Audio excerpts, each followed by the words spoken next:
Hi, and welcome to the Long Range Shooting and Custom Rifle Building podcast presented by Wolf Precision Incorporated, where we learn about and share long range shooting and custom rifle building. I am your host, Jamie Dotson, and welcome to the show.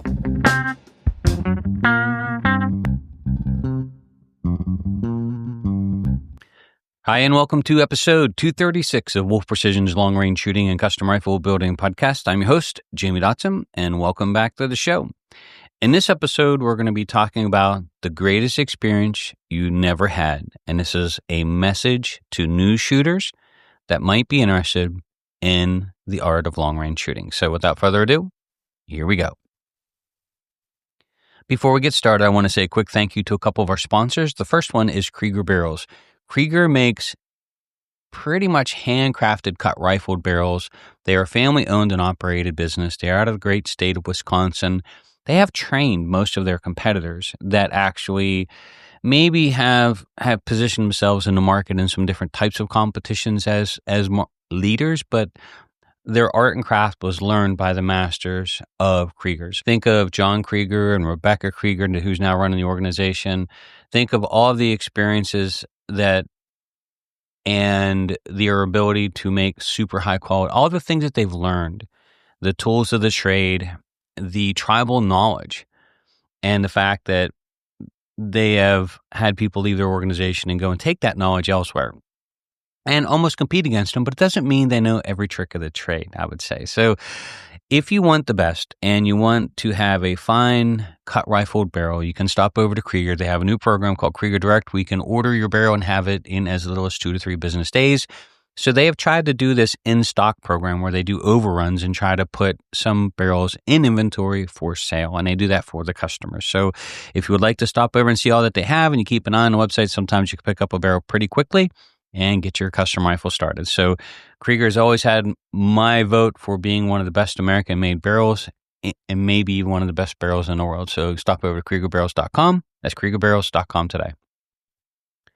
I would also like to thank MDT. MDT makes a huge selection of chassis from the unsung hero that I call the Oryx. That is $435 and probably the best sub 1,000 chassis on the market, to the ACC Premier, ACC Elite. You've got the J. Allen. There's just so many great chassis that you can choose from, and rightly so. If you want to get into long-range shooting and you want to do it well, one of the things that you can do is upgrade your stock to a stock that's actually going to fit you well. And if you want to shoot beyond 700 yards, it should actually fit you perfectly. And this means that it's not a one-size-fits-all. You have to find your stock, and then you will learn to grow and use it as a shooter. It's a tool that then becomes an extension of your body. So if you want to upgrade your game and you would like to do it with a rifle stock, you can stop over to mdttac.com. That's mdttac.com today. We are about halfway through our long-range shooting school season. We have a couple new programs that we announced here, and I'll talk about those at the end of the podcast. But this year in particular, we have had so many new shooters come through the school, and we have a bunch of new shooters coming through on Monday, Tuesday, and Wednesday. We have a class that's actually book solid with a group that's coming together, so it ought to be a lot of fun, but a lot of new shooters when it comes to the fundamentals of marksmanship. The reason I wanted to share this podcast here is really to talk to the new shooters or someone who's interested into long-range shooting or someone who has got curiosity about it. You know, I often find that in the world that we live in now, think of like 2025, most of our shooting is done on the internet. Most of our dreams are on the internet. Most of our experiences are swimming with a blue whale in the middle of the Pacific Ocean through YouTube or through somebody else's channel,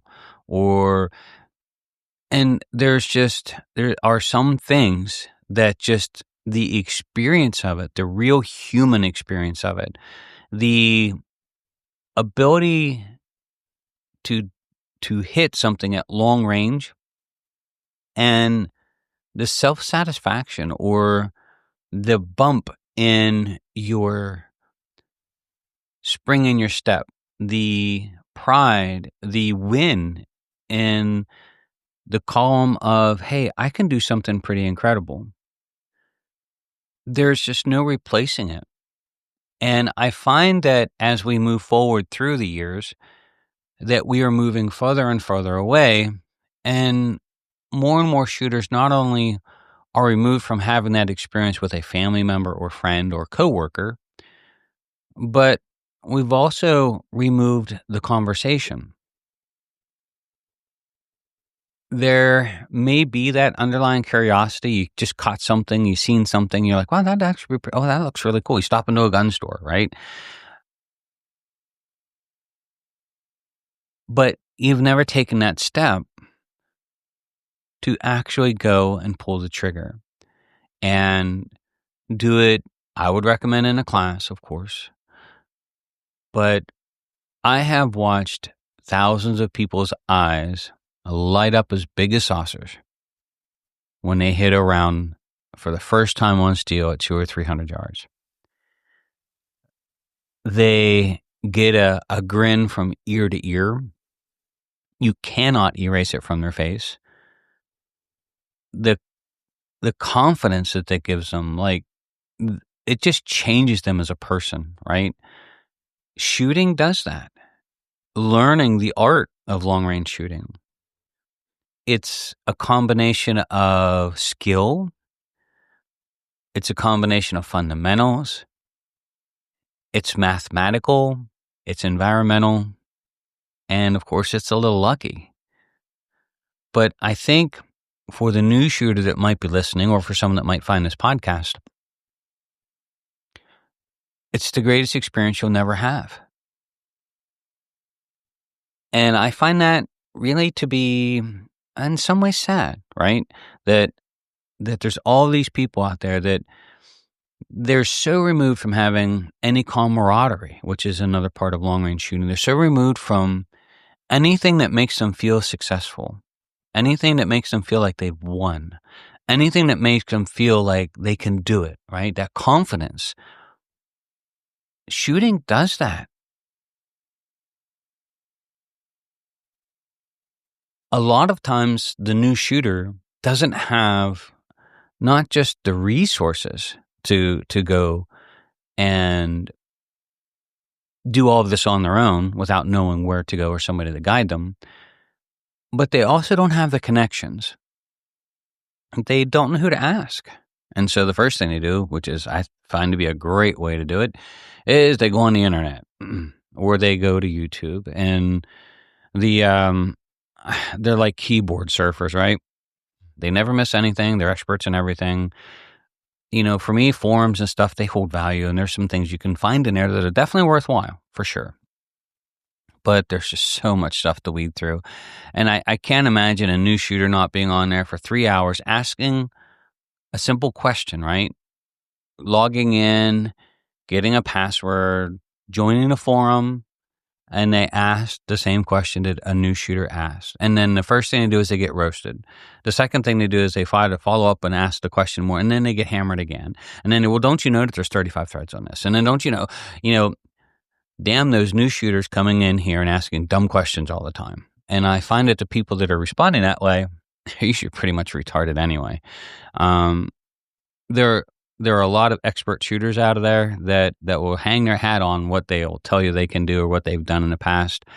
I call bullshit on most of it, honestly. I've seen it on the firing line a million times, and don't care if I hurt anybody's feelings when I say stuff like that, because they're only puffing their chest out so they can deflate somebody else's. And I find that to be really disingenuous and not really helpful to our community, right? So you take that poor new shooter that's got this little seed that got planted, right? Maybe they watched the History Channel, someone crazy like Wild Bill Hickok, or maybe Annie Oakley, which is, my God, a legend for her marksmanship abilities. And they get the bug. They're like, well, that'd be pretty cool, and they start down these places, and then they just sort of get turned off. And then you couple that with how shooting is looked at nowadays. Like, it's not an art anymore. It's not a craft. We have a middle school here in Johnstown, Pennsylvania. It's called Garfield. And the shooting range was in the middle school in the basement.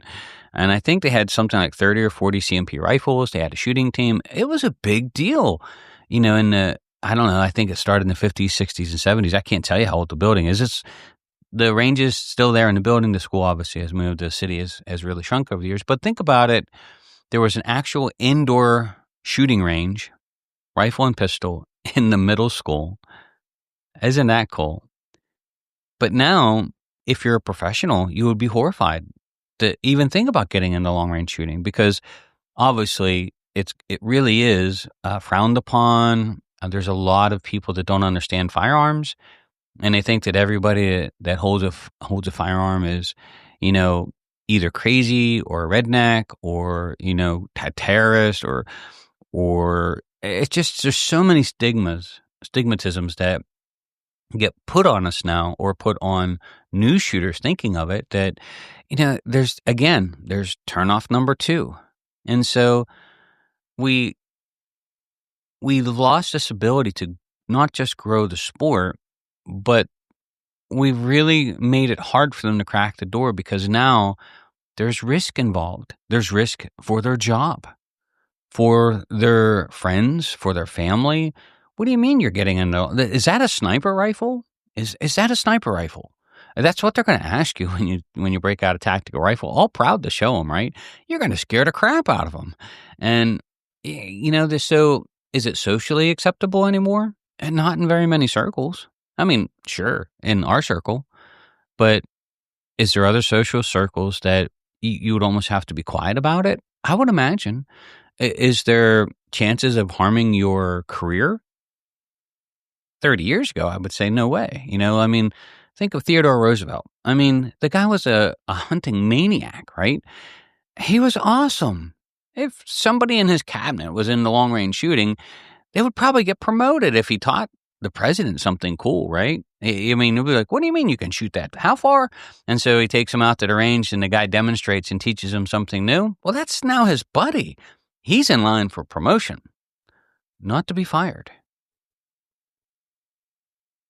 So when I was sitting in the office and really trying to think about what I wanted to talk about today, my heart's in a different place. I find that in our community, we're just losing the ability to keep these doors even cracked now. And I think for new shooters, if you're interested in this type of long range shooting, I'm going to give you some suggestions here at the end of the podcast. There's some places to start and to look at.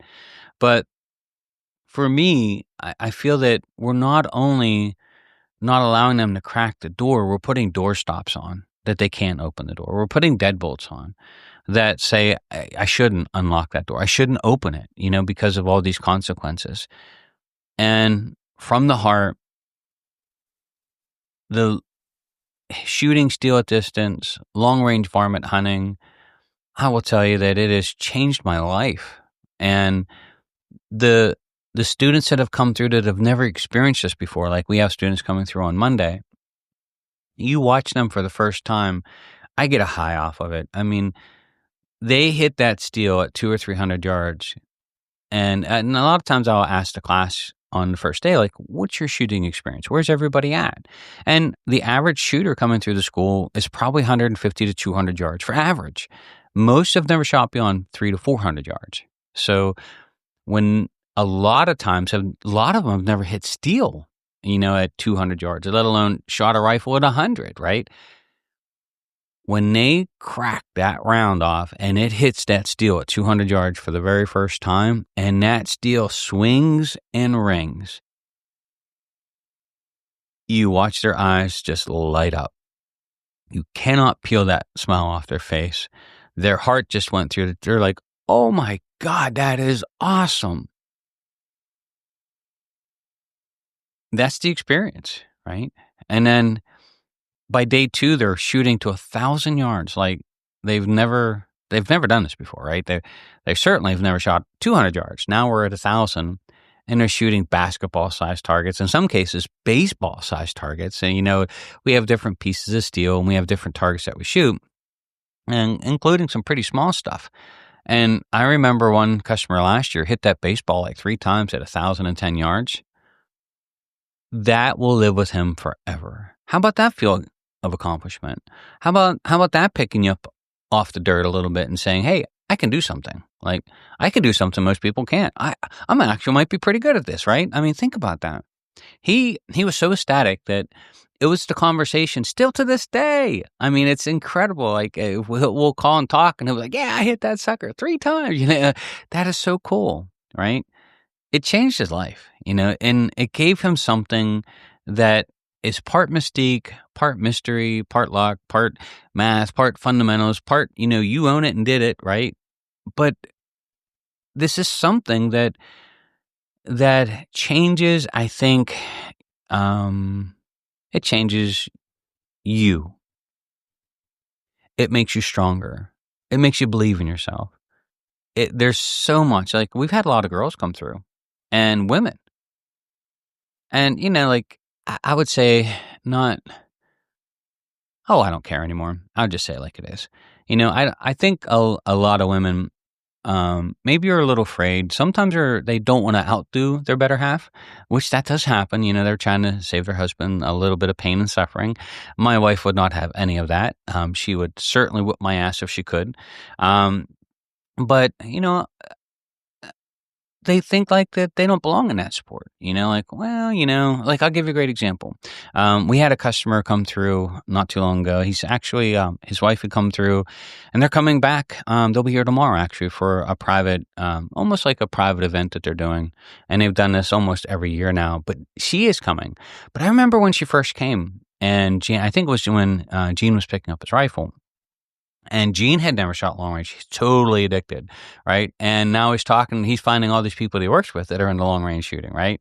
And he's, it's fascinated with the relationships that it forms, which is another thing. Like, all of a sudden, it's like a community that you belong to, and you get to know different people, and it's something that you can talk about, right? So, wow, yeah. So what calibers do you like to shoot, right? Think about that. Talk about an icebreaker, right? But, when he was here, I believe his wife came in with him, and the first time she shot, we're like, "Hey, do you want to shoot?" Because she was here, and she's like, "Yeah, sure, I'll try it." 15, 20 minutes later, she was shooting steel at 3, 4, 5. She was having a hoot. She was having the time of her life. She was like, "Wow, this is actually a lot of fun." And I think Gene's eyes got as big as mine. Like, it's awesome, right? You just get this big smile, like, that is so cool. And so she came to the shooting school. And then she's coming in tomorrow with her husband and a small group of friends. She's going to be shooting a rifle all day. How about that? Now, I don't want to say her age or anything like that, right? But, she's, obviously, she's not 16 or 18. She's a grown adult woman, right? With career and, all of this life experience behind her. At that age, she would have thought that she would even be interested in shooting a gun, right? Like, oh, you can't shoot a gun. It's scary, let alone get hooked into long range shooting. Think about that.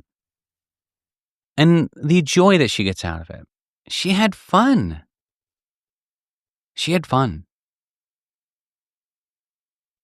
It opens communities. It makes you spend time outside. You get to go out and enjoy things. You get to apply it to different things. Like, I'm a varmint hunter. So for me, the practical application of all the long range shooting and match shooting was really to go out and shoot woodchucks at long range. I loved it. I was one of my favorite things to do when I was younger. Like, I would sit under an apple tree and watch a field all afternoon. Just me, my rifle, and happy thoughts.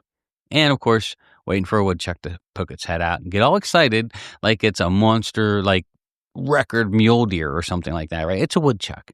But we enjoy it so much. We're just like, ooh, there it is. Everybody's all excited and getting ranges and paperwork coming out. And oh man, my daughter, I've taken her out varmint hunting with me when she was younger. She had a blast. And where do you get to spend time like that with people? Like, I'll give you another great example. We had a father-son team come through last week, and never really shot long range before. And I'm not sure, but it was a special thing that they wanted to do together. Like, the son wanted and the dad wanted to do something special together. So they chose to come here, which I am absolutely honored. I'm absolutely flabbergasted, and I'm very privileged that they would come here and choose to come here. They spent 3 days together, uninterrupted, enjoying time together. Where else on God's green earth are you doing that in today's society? You can't get 15 minutes of a conversation in before somebody's got to check their phone for Facebook or YouTube or a text message or something else that pops up that we got to run to, grab, answer, grab our attention, pull our eyes away and drop the conversation. Oh, I'm sorry, where were we at? 3 full days.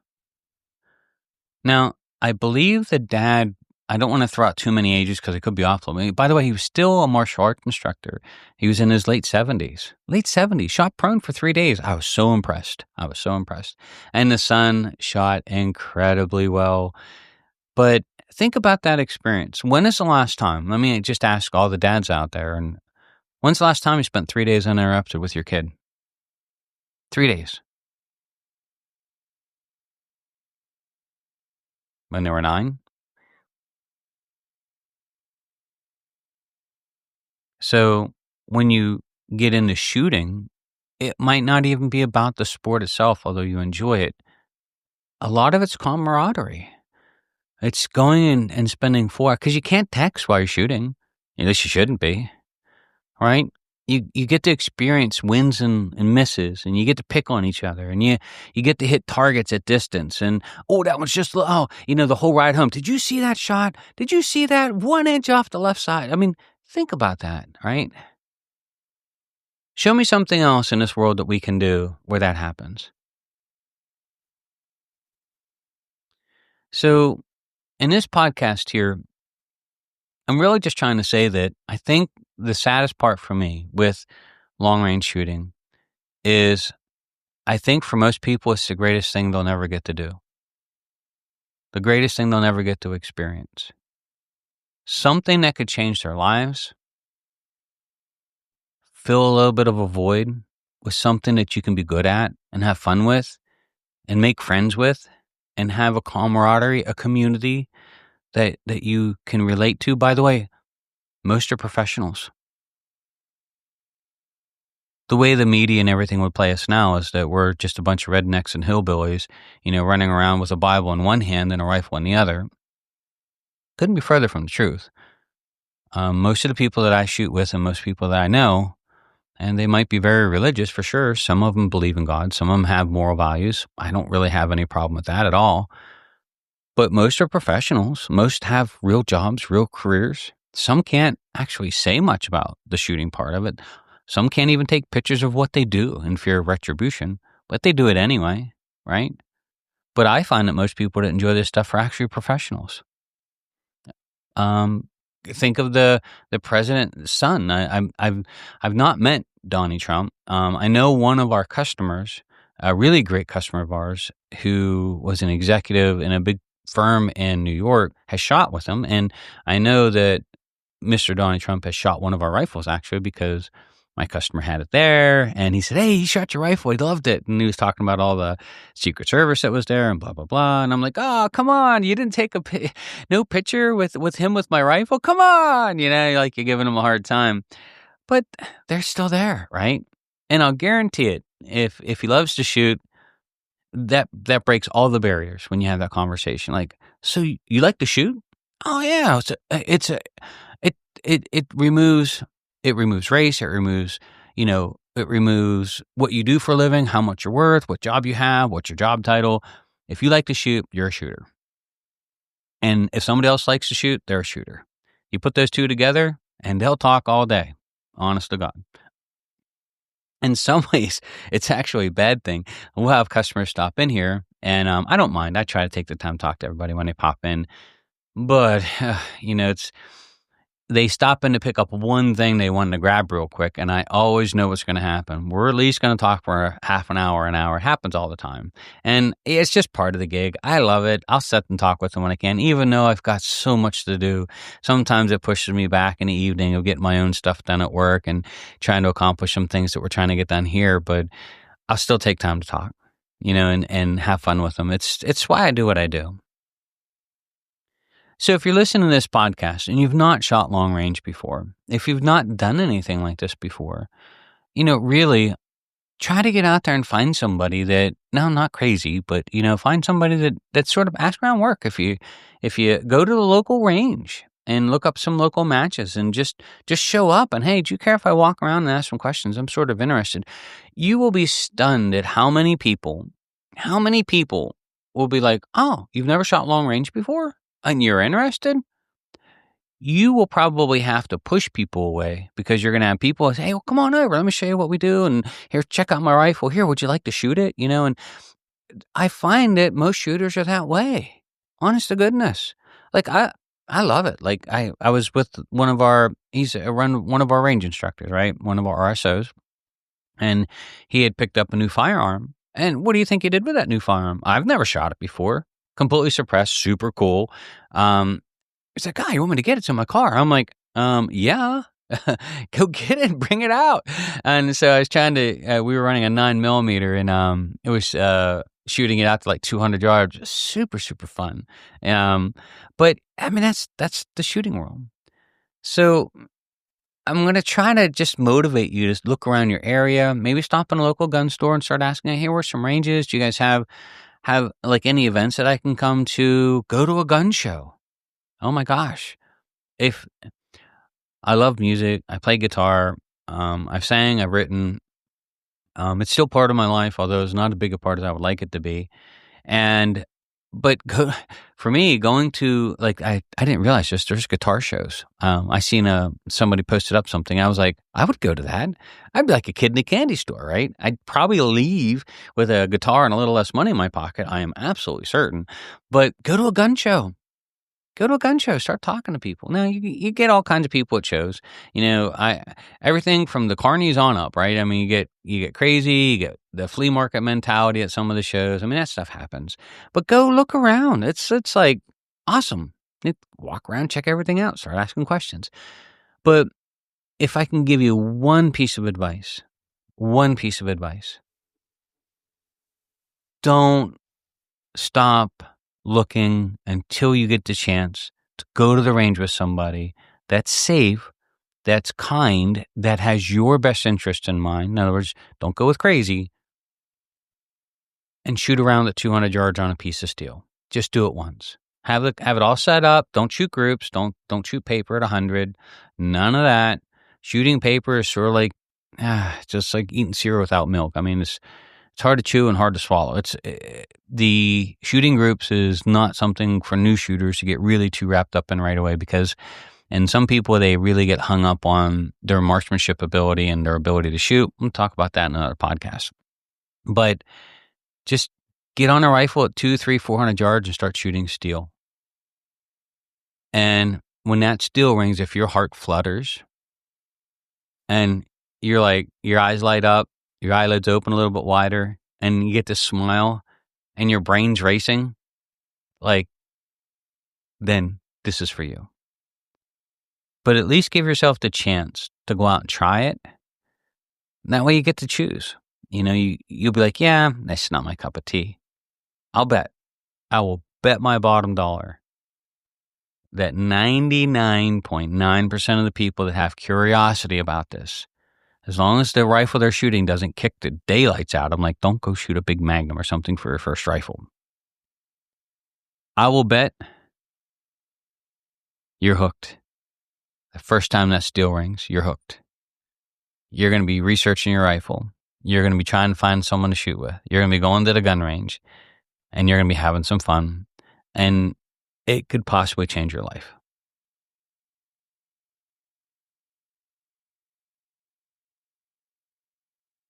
Before I continue on, I do want to say thank you to our last sponsor. So the podcast really helps us a lot with some sponsorship. We certainly appreciate it. Trigger Tech has been a sponsor with us from the very beginning. I believe where our episodes are at now. And we've always really appreciated all the help that they've been. They make, in my mind, the reason we searched out Trigger Tech is they offer a new system. It's like a roller bearing system, but it's a safety-oriented system. It's single stage, 2-stage, but it's not a sear engagement like we would think of a traditional trigger. And so it's one of the safest triggers, I believe, on the market today. It's also one of the easiest for consumers or customers, especially new shooters like we're talking about here, to put in. And it's also very easy to adjust. So you have one adjustment screw for your pull weight. And talking to the folks at Trigger Tech, even if they screw up and screw the whole way out and it falls out, right, hits the ground, it just sets to the lightest setting. It is not an unsafe trigger. And to me, that's important. Out of all the other things, like I know there's triggers out there you can tear apart and clean and readjust and do all these crazy things with. But, I always say the trigger is probably the most important part of the firearm because it's not there to make your gun fire. It's there to keep your gun from firing until you're ready.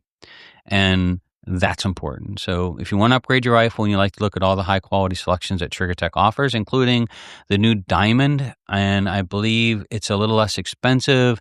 It doesn't go to the super light pull weight, but incredible trigger. I'm not sure what they call it, the dirty diamond rough diamond. That's what it is.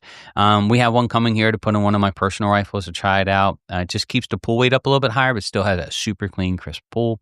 Stop over to triggertech.com. That's triggertech.com and look at all their fine selections today. So just some quick updates, and then we'll wrap this podcast up. And hopefully we got a chance to connect with some people and maybe get somebody motivated. I hope just one person to get them out there and shoot.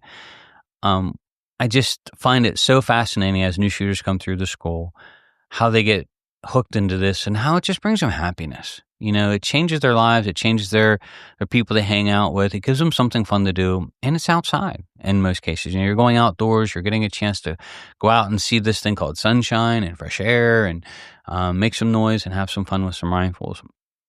But we did offer a couple programs, just a quick updates, not sales pitches. This isn't about, luring you in and telling you here, sign up for all these classes for you new shooters. That is not it at all. Our long range shooting school is full for the year. We'll be posting those dates up here probably in July for 2026. But we did offer, and we've had over the years, a lot of corporate events that we've held from customers that have called and said, hey, would you do a corporate event for 5 to 10 people and allow us to come through and experience what we're doing? And we just booked another one. And my wife, who is our office manager, she's retired guidance counselor, had said, why don't you put this on your website? People call and ask for it all the time. And so we did. So we added that to our website. It is by appointment, and so we would have to set the date, but we did offer and open up what we call our special events and our corporate event. You'll see that live. We also are offering a new program. It's almost like a rifle, not really a build assist, but there's a new program in which we're going to bring you in for the day with your new rifle. We're going to teach you how to clean it, maintain it, take care of it. I mean, there's a lot of damage that new shooters especially can do to their rifles. And having this introductory to your rifle or our rifles. So you don't necessarily have to own one of our rifles to come through the class and enjoy everything that we're doing and learn all about what we're doing. For someone that's thinking about buying one of our rifles, it might be a great gateway to come in and learn a little bit about what we do and how the rifles are built and ask the questions and sort of get your rifle spec'd out properly. But for those that have our rifles, they can bring it through, and then we're going to spend the afternoon at the range. We're going to help you zero the rifles, fit the rifles, probably get your starting dope, maybe go through like 60 rounds, but almost like an introductory to your rifle, the maintenance and repair, how to keep it in working order, how to clean it. All these things that are necessary and to keep the rifle running to its fullest abilities, make it last as long as possible, and it gets you as many smiles per mile as we can get out of it as well. So those classes are up and live. I think we have 2 classes that we just announced. They are limited to 6 people in the class, or I'm sorry, the in-person with the rifle is one of our classes for the building and maintaining of the rifles is limited to 5. So if you'd like to sign up, we'd love to have you. You can learn all that information at wolfprecision.net. And don't forget, we are custom rifle builders. We have been, and I personally have been building rifles for going on 20 years. I really am passionate about building exceptionally quality rifles, handcrafted.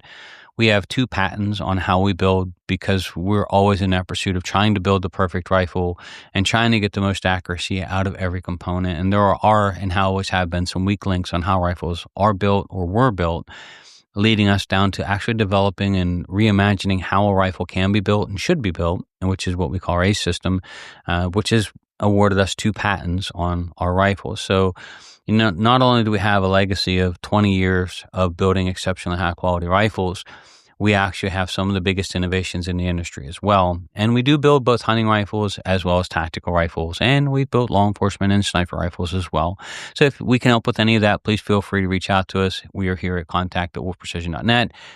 Also, lastly, if you call in, I always take the time to talk to you, especially on the custom rifle side. So I know, you'll hear people say, and I've been in lots of business meetings over the years where they say everything has to be online, everything, they should just click on everything that they want and hit select. But I'm sort of old school in that way, that a lot of times, especially for newer shooters, they just don't know what they want yet. Or they don't know what questions to ask. Like, hey, this is what I'm trying to use it for. What do you think about this?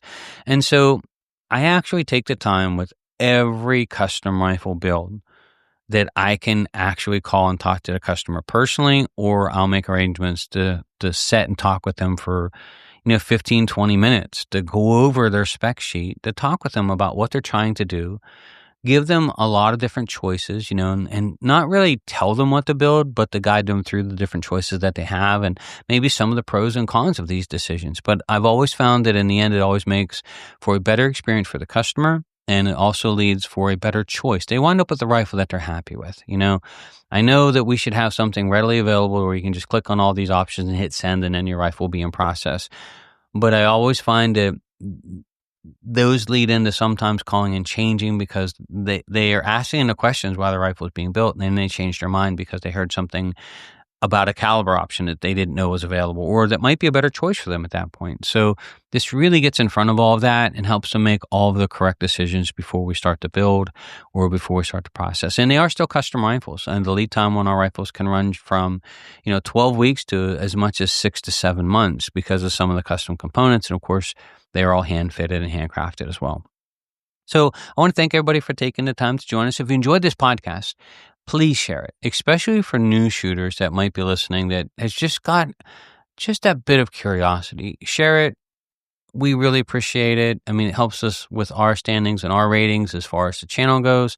So that part, we want to say thank you. But if you share it for no other reason, then that maybe we'll actually reach out and get that one new shooter that is excited, and this be the one thing they heard that pushes them to go and try it out, to check it out, maybe even crack a couple rounds off downrange and bring a new shooter into our industry, into our sport, something that we're just all love about. So I want to thank everybody for taking the time to join us. I really appreciate it. My name is Jamie Dotson. I'm your host, and you're listening to Wolf Precision's Long Range Shooting and Custom Rifle Building Podcast.